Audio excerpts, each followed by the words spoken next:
Hey, good morning from London, everybody. Good afternoon to those of you listening in Nur-Sultan or elsewhere in Kazakhstan. I'm delighted to welcome you to this session about the future of the legal profession in the AIFC and in particular the future AIFC legal services regulatory framework. I'm Chris Kenny, and it's been my privilege for the last 2 years to chair the AIFC Advisory Panel on legal regulatory matters. I'm joined by two of my colleagues on that panel, Alison Hook, the director and co-founder of Hook Tanganza, and Iain Miller, a partner at Kingsley Knapsley, LLP. But we have three other speakers as well. David Gallo, the head of the AIFC Academy of Law, Ishaq Burney, the Chief Legal Officer of AFSA, and Aigoul Kenjebayeva, a member of the Management Board of the Qatar Association and the Central Asian Managing Partner at Dentons. Let me briefly begin by setting out the background to the session. Nobody on this call needs me to tell you how important legal services are to the success of the AIFC as a whole. Those services absolutely need to command confidence in all centre participants. AFSA's regulation of service providers is one vital element of that. The court's independent jurisdiction is another. But my panel believe that those requirements by themselves are not completely sufficient in providing regulatory certainty for all participants. And the proposals we will be describing today are designed to fill the remaining gap. So let me briefly explain how the session will work. Alison will begin by setting out the panel's proposals in some detail. Ishaq and Iain will then compare those proposals to practice in other international financial centres, in both of them having quite a lot of experience in other settings. Aigoul will then deal with the very important topic of how the proposals may help to stimulate positive developments for the legal profession in Kazakhstan as a whole. And finally, David will talk about the work of the Academy and the importance of continuing legal education and professional development in maintaining standards. We have a great deal to get through in a comparatively short time, so I'll be relatively strict with my co-presenters in keeping to time so that there is some time for questions at the end. If you can please put those questions into the chat box, and we'll allow some minutes at the end of the session to make sure that we tackle as many of them as we can. That's all I wanted to say by way of general introduction. So now let me pass you over to Alison to begin the session in detail.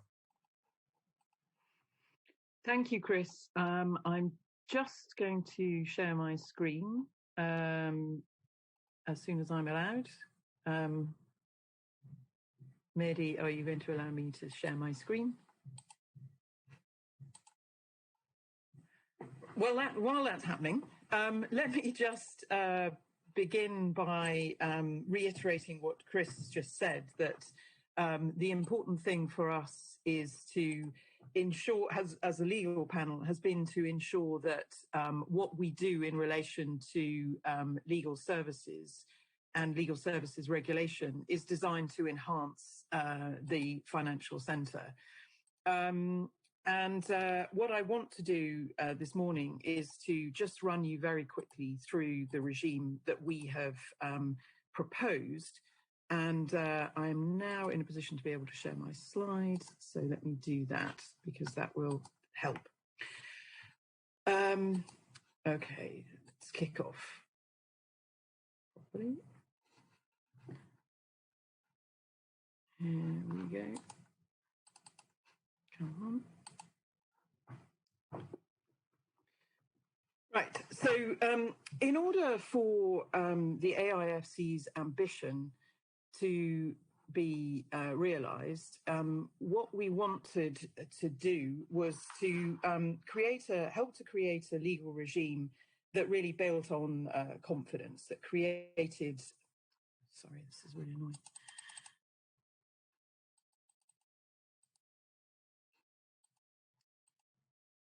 Yes, so, sorry, The idea is that the regime will build confidence in the AIFC, and we would intend to do this by supplementing what is already provided by AFSA.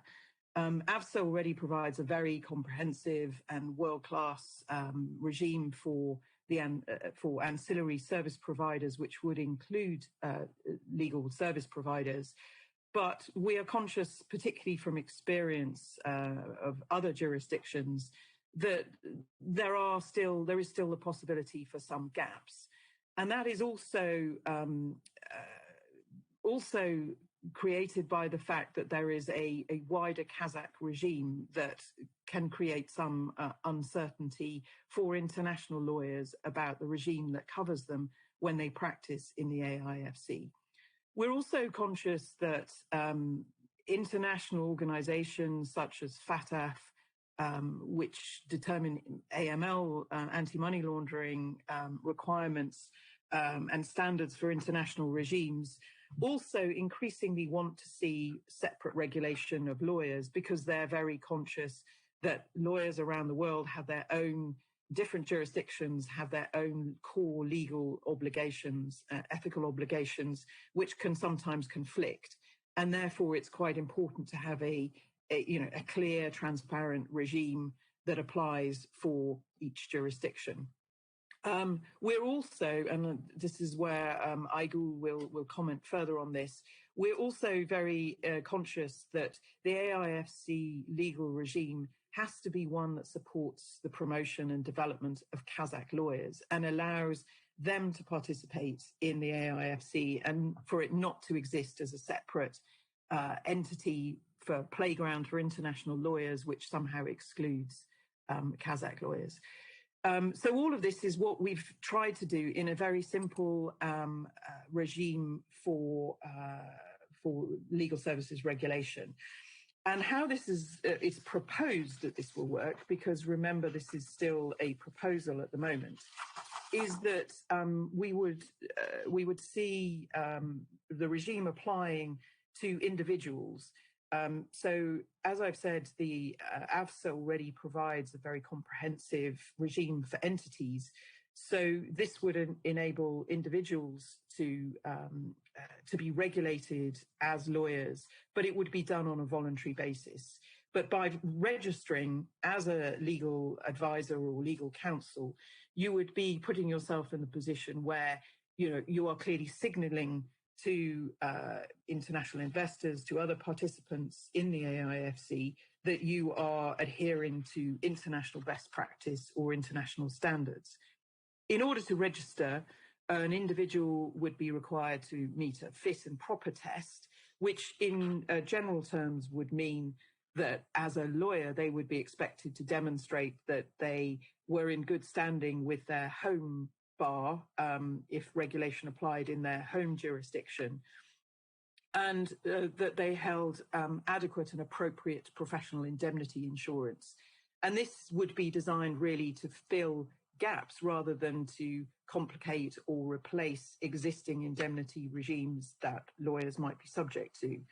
Also that they would be expected to demonstrate adequate and appropriate compliance systems. And again, this is really intended to fill a gap rather than to complicate or replace systems that law firms might already be required to have in place as a result of their home market and parent registration. But having these kind of systems in place is increasingly something which is seen internationally as a standard of good practice that enables those that are acting within law firms to demonstrate to their clients that they are conscious and aware of international compliance around issues such as AML. And there would also be a particular emphasis on anti-money laundering. And this is where the AIFC Academy will be in a very strong position to help. Moving on, so the idea behind this regime is that it would be overseen by a new legal services board. The principle behind, or the idea behind having a separate legal services board is really rooted in the concept of independent regulation of legal professionals, and that it is important to be able to demonstrate that lawyers are independently regulated. That doesn't mean that the LSB wouldn't be working, obviously, very closely alongside AFSA and indeed the court, which would continue to have jurisdiction over those practicing before it.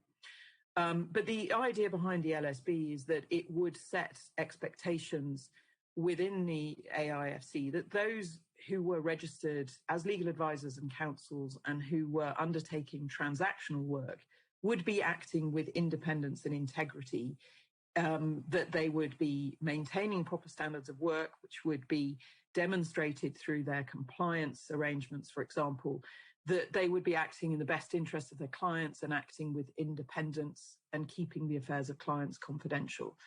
And there are a set of regulatory objectives set out in the proposed regulations, which you can look at and which will give you a very good idea of what it is that will guide the proposed LSB in terms of how it would carry out its functions.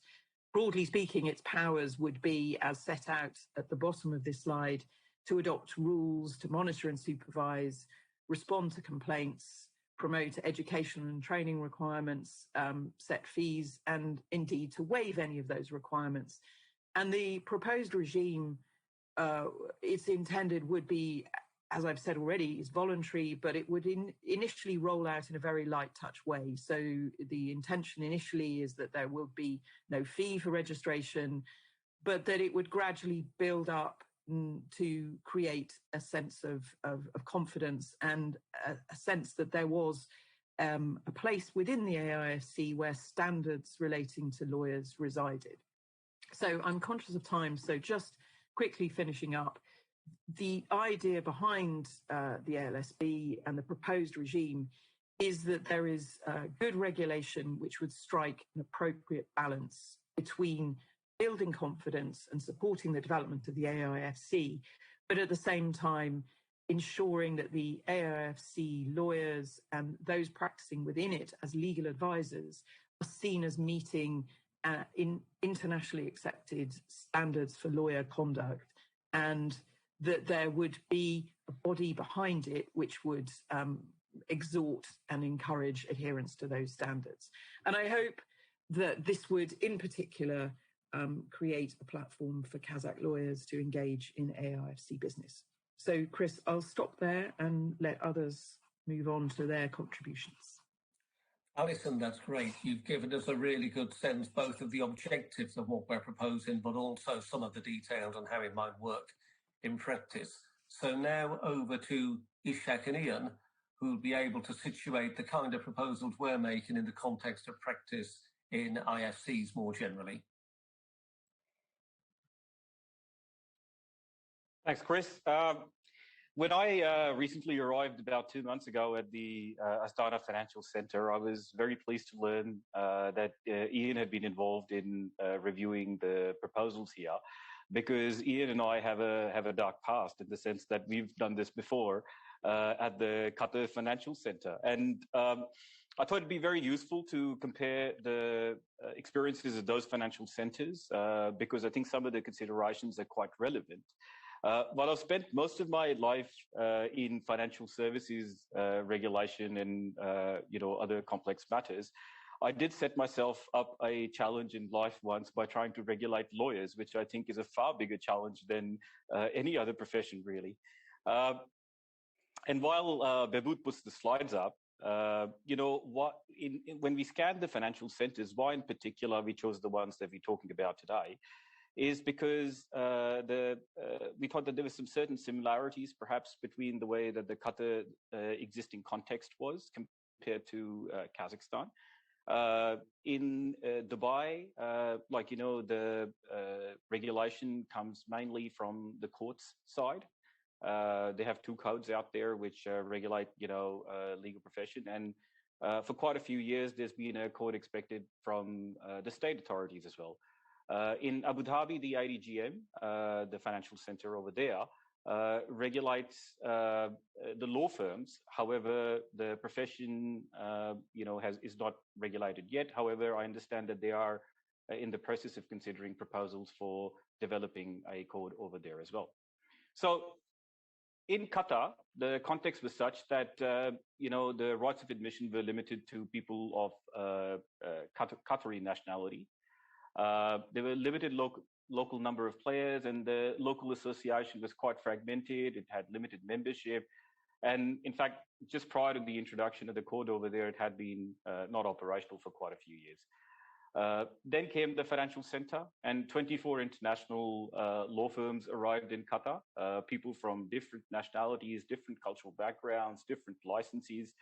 So it dramatically changed the state of the profession in Qatar. A lot of the firms operated on their own firm practices, and no code of conduct existed. So, and because Qatar in particular was, the QFC is an onshore financial center, so the services can be offered to anyone in Qatar. That set up some very interesting perspectives on trying to create, a code for regulation. And one of the first challenges that was faced was how to develop an appreciation for the Qatari context.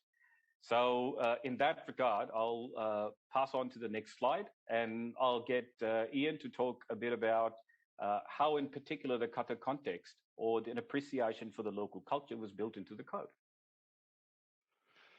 Thanks, Ishaq. And I think, in a sense, picking up on the points made earlier by Alison, and I suspect also made by others, is financial centres exist in order to promote development within the country which is their host, but they have to work.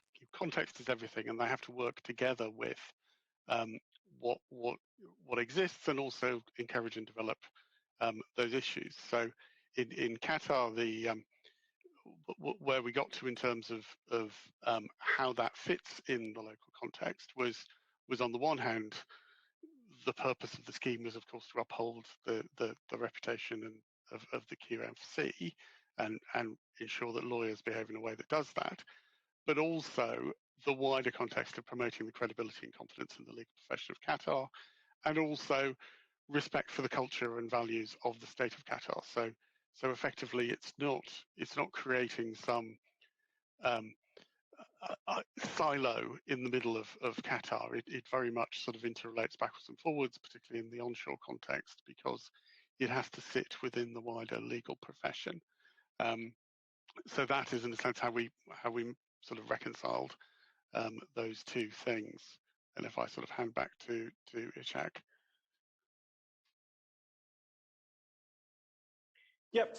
So the next challenge we encountered was in terms of responsibility, because you have to have an appreciation for, the resources that the particular firms have, like, how many lawyers they have on ground, what kind of resources they're also willing to dedicate to, compliance measures as well. And in that sense, the choices that we made in terms of the Qatar context was to, by and large, have the law firms which are licensed be responsible for the management and conduct of their lawyers. However, that's only possible if there's also some obligations imposed on the lawyers as well. There was no system of registration of the lawyers adopted. And in that regard, there were certain obligations in respect of cooperation with their firm. Should a matter arise which raises a reporting breach or perhaps a professional standards breach in respect of the regulator, there were certain obligations in that regard imposed on the lawyers as well.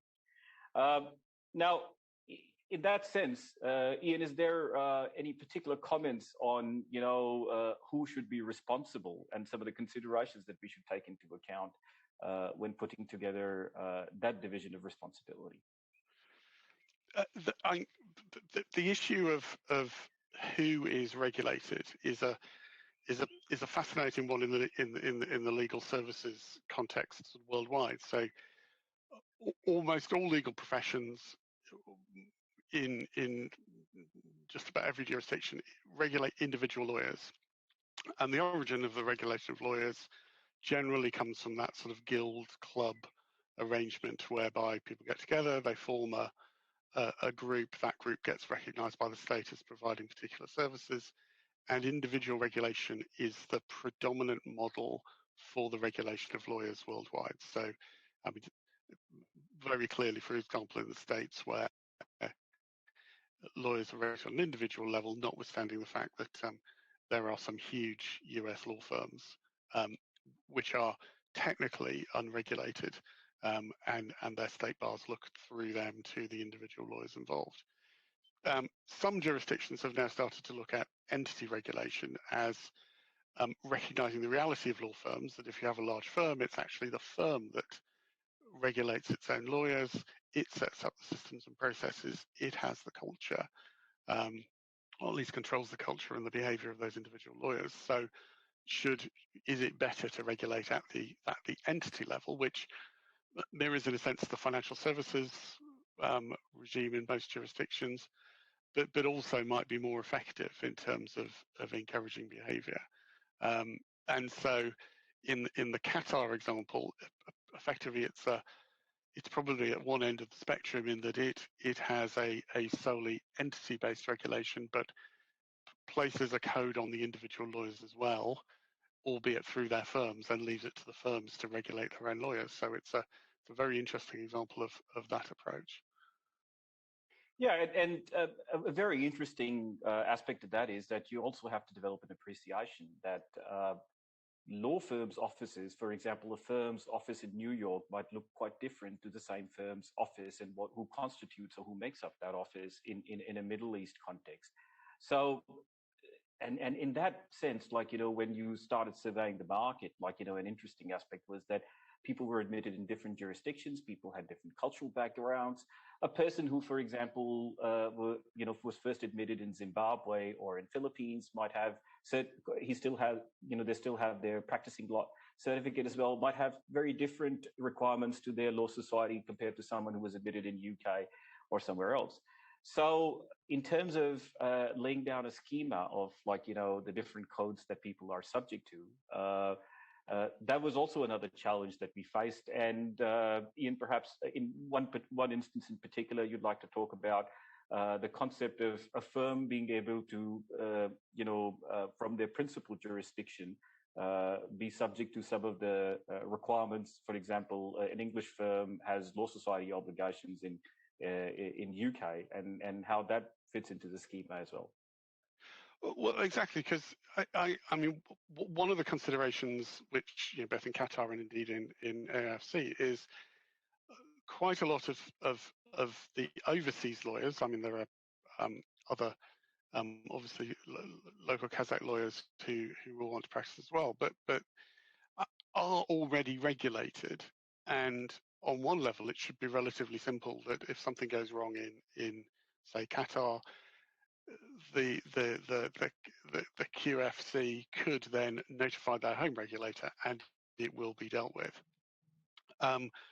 That sort of outcome varies depending on which jurisdiction you're talking about. Some jurisdictions are less bothered about what their lawyers are doing in other countries. Others don't have as developed a regulatory framework as some of the other ones. So I think a good starting point is if you qualified somewhere else, then that should be your home regulator, and that should be the primary regulator. It's trying to fill that gap to make sure that you don't therefore end up with people who are unregulated in the financial centre. And that comes back to, you know, do you regulate the firms they work through, or do you regulate them individually, or do you regulate both, is the key question. Moving on to the next slide. Another very interesting tough choice that you had to face in designing a code was how to develop that appreciation for local lawyers in the code. And I'm happy to admit that, you know, I think between us, we probably went through at least 10 drafts of this particular provision to get it to a stage where, you know, it was acceptable. And I must say that, you know, from feedback received over the years, this is probably one of the provisions that people really appreciated from a user's perspective. And because the fact of the matter is that you bring all these lawyers who, like, are very, very experienced. They've been partners in major financial centers, and you bring them into a jurisdiction, and they come with their own expectations. And at the same time, you're also trying to encourage the development of the local legal profession as well. How do you reach a meeting of the expectations in that? So, Iain, would you like to talk about this particular arrangement and how we approach this one?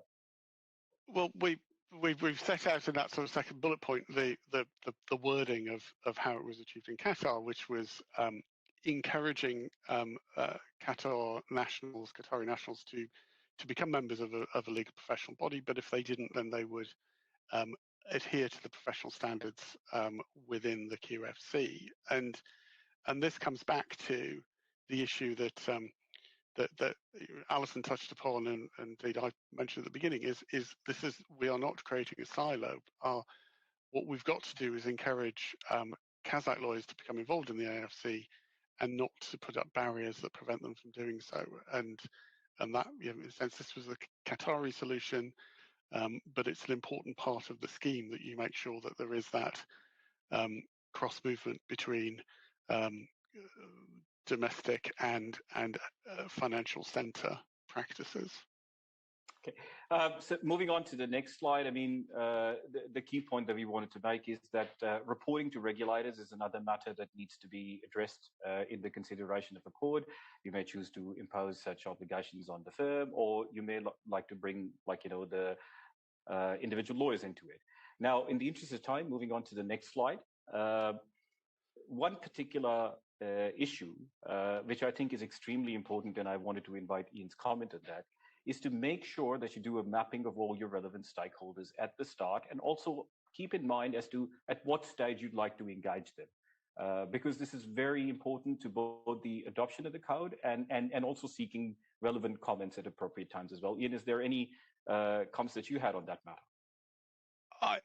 The list is there. I mean, it's hugely important that again, everybody who has an interest and stake in this scheme is consulted on it, understands it, has participated in its development, because then you end up with the best solution rather than the meeting of a relatively small number of minds when there's lots of other considerations. Yeah.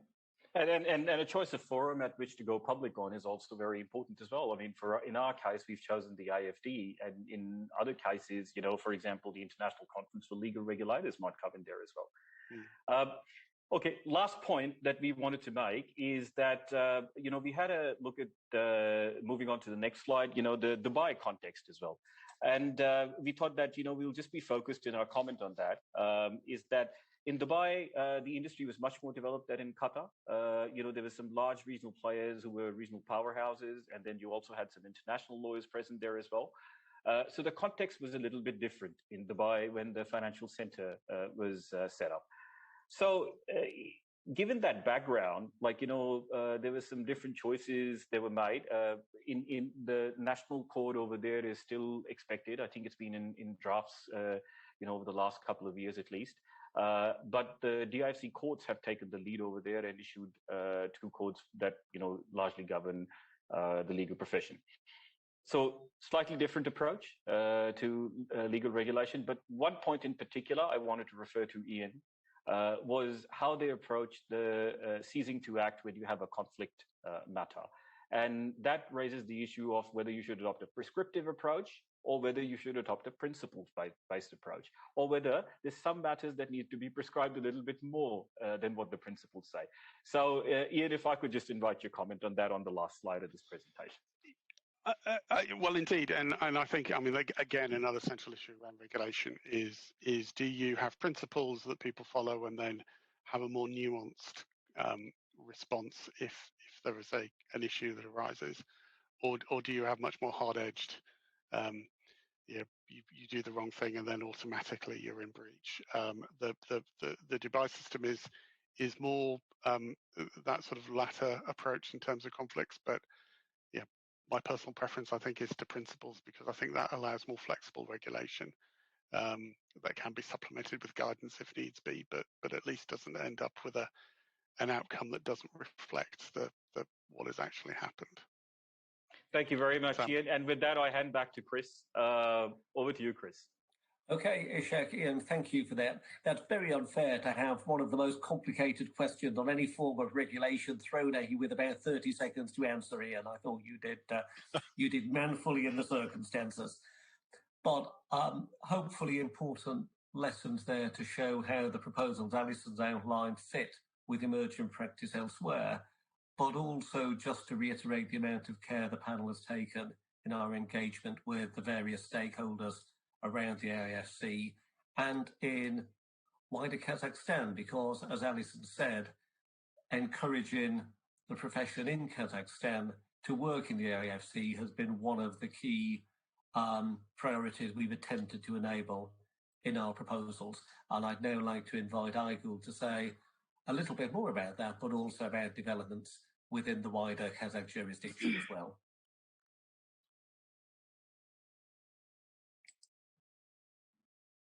Unfortunately, my screen sharing is disabled.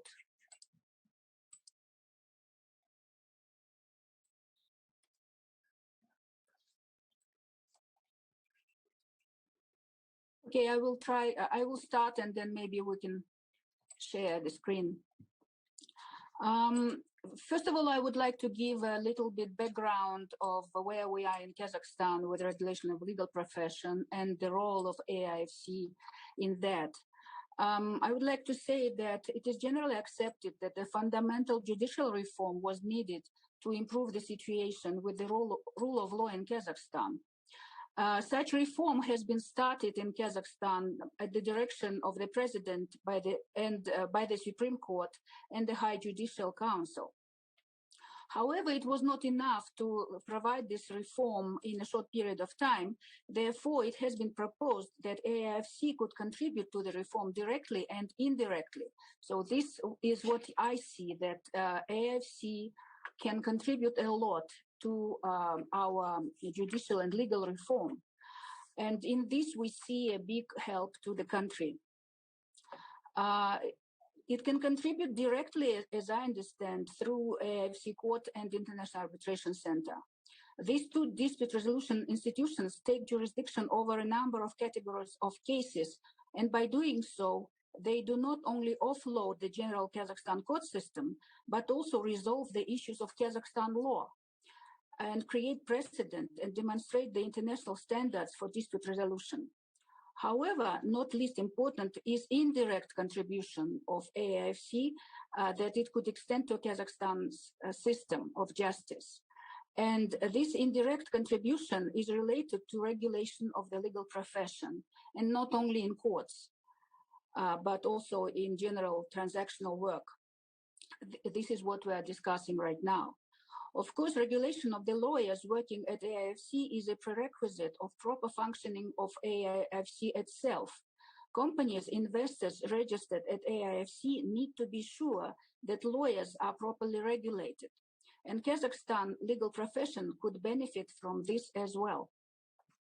Unfortunately, since Kazakhstan gained independence, this issue has been to a great extent neglected, which has caused serious problems for the country as a whole. As a whole generation of lawyers has been brought up in an atmosphere of permissiveness and without any regulation. So unlike Qatar, where lawyers, as I understand now from the presentation, lawyers are very strictly regulated, in Kazakhstan there was almost no regulation.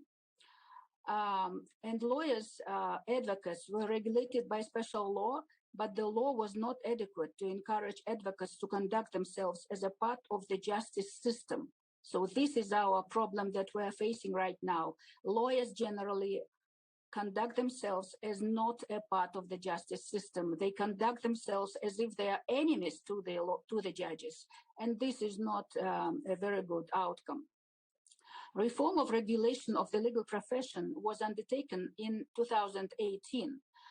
But although it introduced a certain level of regulation of lawyers, it was unfortunately half-hearted. As a result, a unified legal profession has not been created, and most importantly, an opportunity to establish a high-quality unified code of ethics and rules of professional conduct has been lost.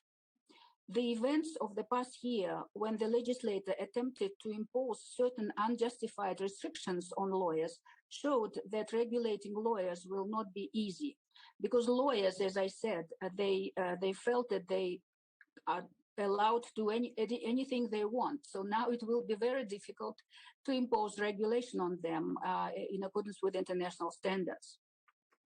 In the meantime, the court system, which has undergone serious reform, has demonstrated that it is now ready for a deeper reform.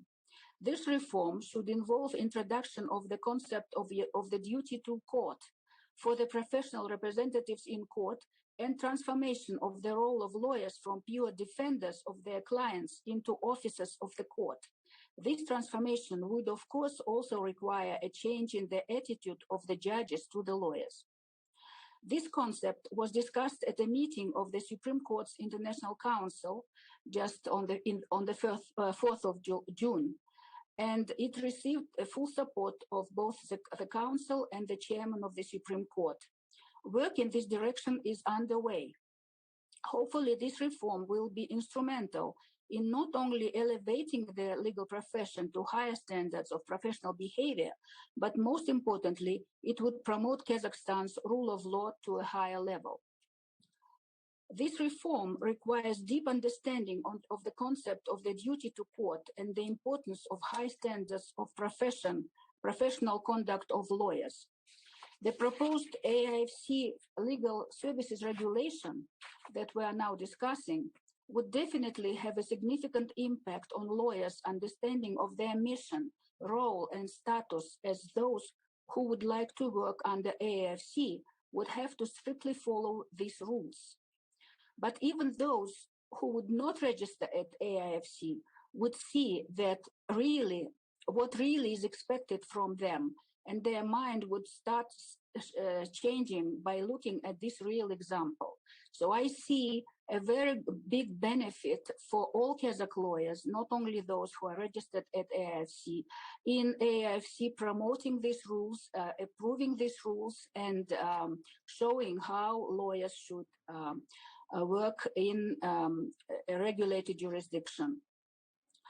As we see now from the presentations made by my colleagues, AIFC and all financial centers, as Qatar Center and Dubai Center, they have a big challenge in regulation of legal profession because they have special jurisdiction, extraterritorial jurisdiction, and therefore they have to reconcile their own regulation of lawyers with the regulation in various countries. And this is not an easy task. And I know that this group of people who are now presenting here did a very great job, thorough research, and are now presenting to us this new system, which I support to full extent.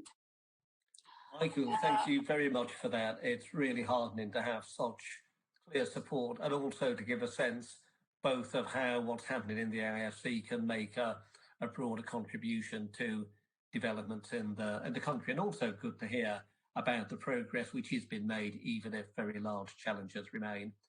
Our final speaker, last but not least, David Gallo, to bring us up to date with the Academy of Law. Thank you very much, Chris, and welcome to all the participants on today's program. Just as a segue to Chris's comment toward Aigoul and local practitioners, we feel at the Academy of Law that we're making good progress to integrate more and more with the so-called local legal community. And in fact, as many of you already know, Aigoul has historically played a very prominent role in the Kazakhstan Bar Association and a number of areas where legal policy, regulatory matters have been discussed with a view toward working toward a more progressive, modern system. So this was a nice segue, I think, to the final topic today. So Chris, Ishaq, Alison, Iain, and Aigoul have covered a lot of material on legal regulatory frameworks, which are designed to establish competency standards for lawyers and then ensure that those standards are in fact complied with. As the director of the AIFC Academy of Law, I believe that education is really closely linked to that objective, because in legal education, the goal is to provide the knowledge, skills, and learning opportunities that law students and lawyers need in order to meet the competency standards that have been established by the regulators. So I think that's how this all fits together. So I wanted to talk to you a little bit, high level, about sort of the state of legal education as we know it, and how the Academy of Law may assist legal practitioners and students to develop required competencies and ethical behavioral practices so that they are fully qualified to represent the interests of their clients. So let's talk a little bit about the globalization of business. Well, with the globalization of business and the challenges created by international trade, there's been really a redefinition of the knowledge and skills that modern lawyers need to effectively advise and represent their clients. But there are gaps in traditional legal education. I think everyone on this call is in agreement on that point. As a general proposition, academic programs are based on either civil law or common law traditions, and virtually no law school provides systematic cross-training. This lack of cross-system familiarity prevents lawyers from providing the quality and breadth of services that their clients may well need. And a good example would be, there are cases in the AIFC courts and now more and more in the Kazakhstan courts that may have legal issues whereby laws from various traditions apply to the very same transaction. So you may have international laws that are treaty made. You may have some matters of Kazakhstan national law that are not covered by the AIFC law that may apply to an AIFC-based transaction. And then, of course, you have AIFC law. So the dynamic is getting increasingly complex, not only in Kazakhstan, but across the globe, especially with the emergence of international financial centers. So, in view of this ongoing globalization of business activities, there is a need to bridge this gap in legal knowledge and practice skills. So legal education must prepare lawyers for the new realities of international commercial law practice, and a new competencies framework and regulatory regimes are required. So the AIFC Academy of Law was established really in light of the need for supporting the development of a new model of legal education that enables students to develop those competencies that are required to work in a multi-jurisdictional setting. So the strategy at the Academy is to provide valuable public services and education that are similar to those that are offered through bar associations or law societies in other common law jurisdictions. And so these services include providing a continuing professional education and skills development through our foundations courses, fostering exchange and forging understanding between civil and common law lawyers through our certificate programs, publishing news, academic research, policy white papers, or commentaries on relevant legal issues. We've launched a publications online channel that we call Discourse. And finally, we're really focusing on organizing promotional knowledge sharing activities for the legal community, such as this AIFC Law Conference and Astana Finance Days. So we hope that the AIFC Academy of Law will be a key contributor toward ensuring adherence to professional competency standards and international best practices. So our purpose is we really try to make sure that we focus on our sense of responsibility to contribute meaningfully to the development of the legal ecosystem in AIFC, and as others have said today, to really make sure that both local and international practitioners have access to the AIFC legal ecosystem.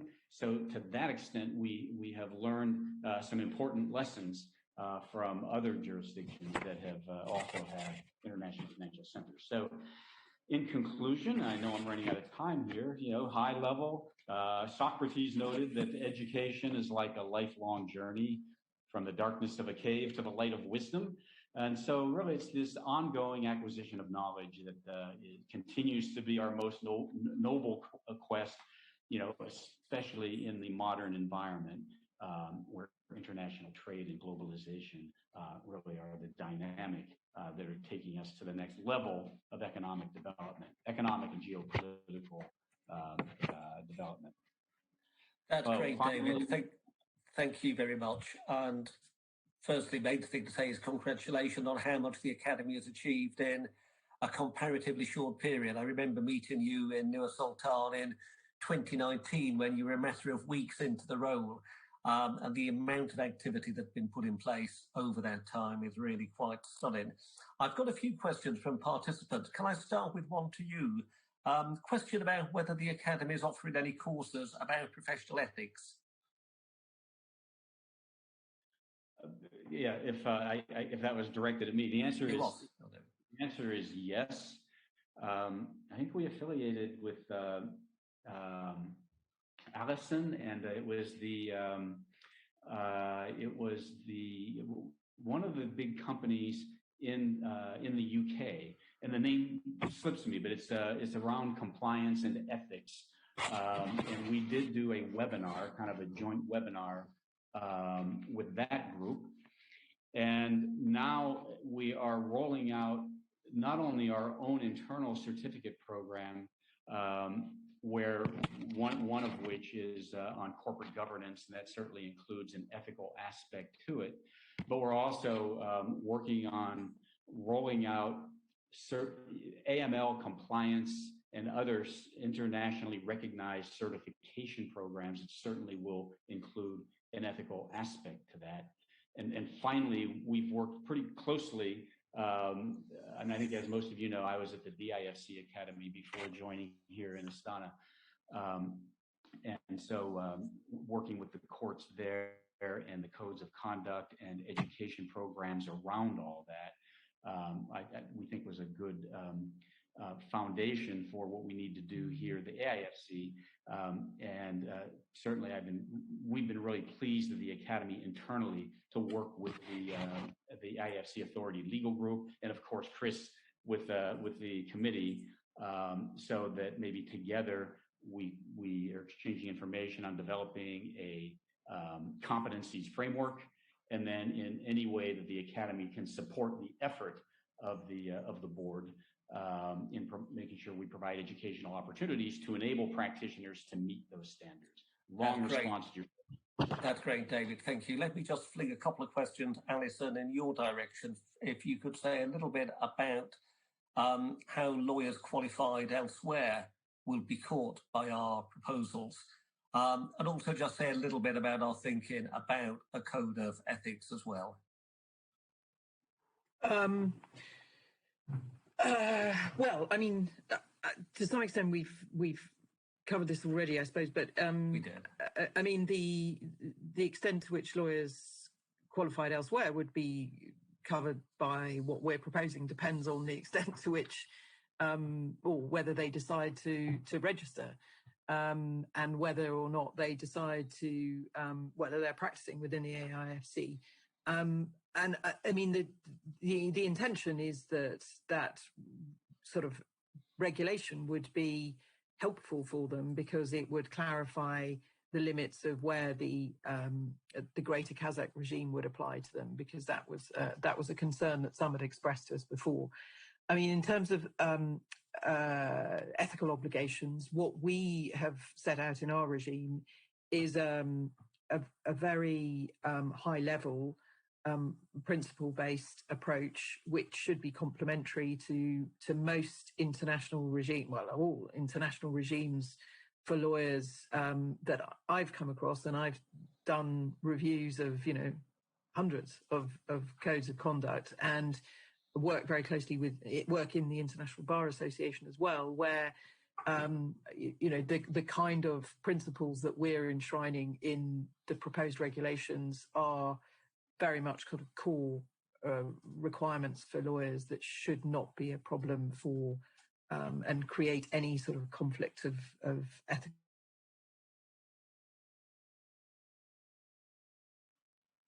Thanks, Chris. I certainly one of the things. I mean, the existence of attorney-client privilege obviously requires an attorney, as it were. So one of the sort of byproducts of the process is that lawyers practicing within the AIFC who are recognised as such would then have legal professional privilege in relation to the advice they give to their clients, and so it is. It obviously, if they have another home jurisdiction, they might have that in any event. But obviously, there's also the aspect of the greater Kazakh regime that if you get caught in the sort of default mechanism of you're regulated by Greater Kazakhstan unless within an AFC scheme. So certainly, it was part of the sort of design principles that it would enable those operating within the AFC to easily be able to claim attorney-client privilege over what they do within the AFC. Have I answered it correctly, Chris? You have. You certainly answered it timely, which is the most important requirement. I had one last question, which I'll answer. Is there a plan to create a chamber of lawyers within the AIFC?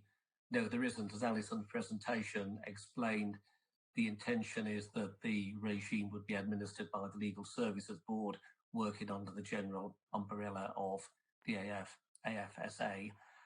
I'm sorry we've had to move rather speedily, but thank you everybody for your questions. Above all, thank you to colleagues for their presentations and for keeping to time. One final point from me for the audience. The legislative act of the AIFC on implementation of the proposed regime will be available on the AIFC website very shortly now, we hope.